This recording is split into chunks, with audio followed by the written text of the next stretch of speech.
Bonjour, est-ce que ça t'arrive d'éviter des situations et des endroits qui t'amènent de l'anxiété ou encore de fuir une situation parce que l'anxiété devient trop intense?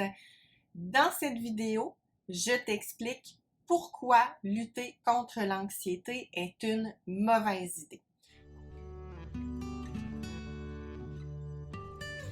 Je me présente, Maude Élie, je suis psychologue spécialisée entre autres dans le traitement des troubles anxieux.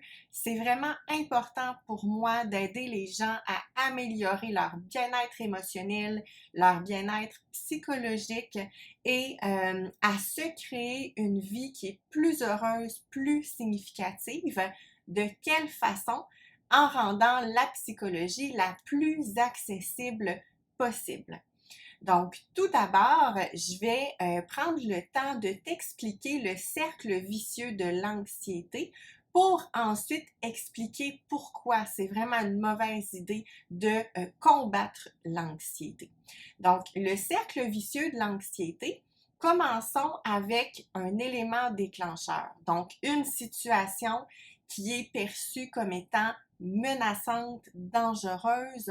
Par exemple, j'ai une peur des chiens et je vois un chien dans la rue venir vers moi.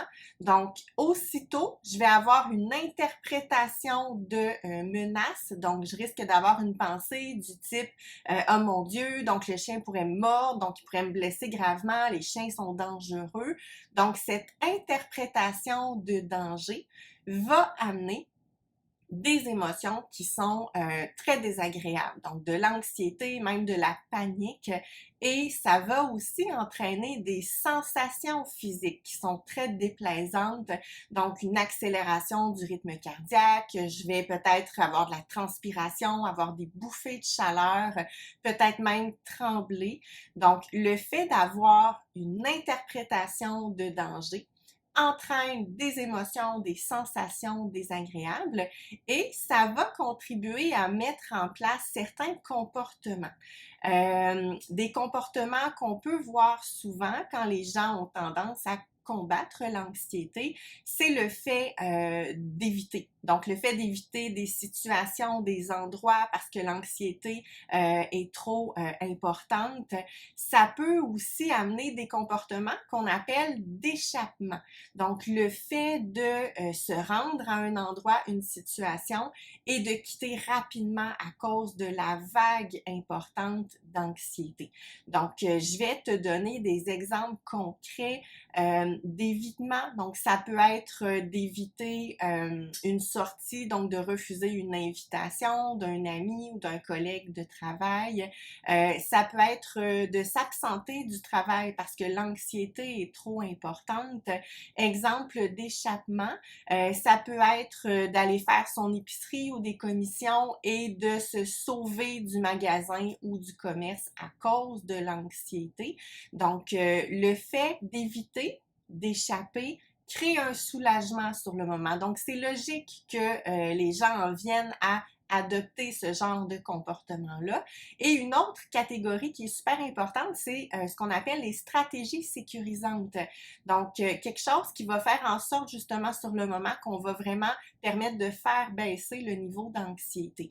Exemple concret, donc le fait d'aller au restaurant ou encore au cinéma et de s'asseoir tout près de la porte pour pouvoir quitter rapidement si jamais l'anxiété devenait trop importante. Ça peut être le fait aussi de se faire réassurer auprès de nos proches, le fait de sortir uniquement en étant accompagné parce que ça nous rassure. Donc, il y a plein de comportements comme ça qui vont amener un soulagement temporaire, mais toutefois qui vont contribuer à renforcer l'anxiété. Donc, imaginons que tu te retrouves coincé dans des sables mouvants et que tu en viennes à te débattre de toutes tes forces. Qu'est-ce qui risque d'arriver? Probablement que tu risques de t'enfoncer encore plus dans les sables mouvants. Donc, c'est un peu l'idée à retenir avec l'évitement. Ça se peut que ça crée un soulagement temporaire, mais ça va vraiment contribuer à renforcer la perception de danger. Ça va contribuer à renforcer donc l'anxiété au fil du temps. Ça va aussi avoir un impact sur ta confiance, donc ton sentiment d'être en mesure d'affronter certaines situations ou certains endroits. Donc, ça peut affecter le sentiment d'efficacité personnelle. Donc, pour toutes ces raisons, il est préférable de réduire le plus possible les comportements d'évitement, d'échappement et les stratégies sécurisantes.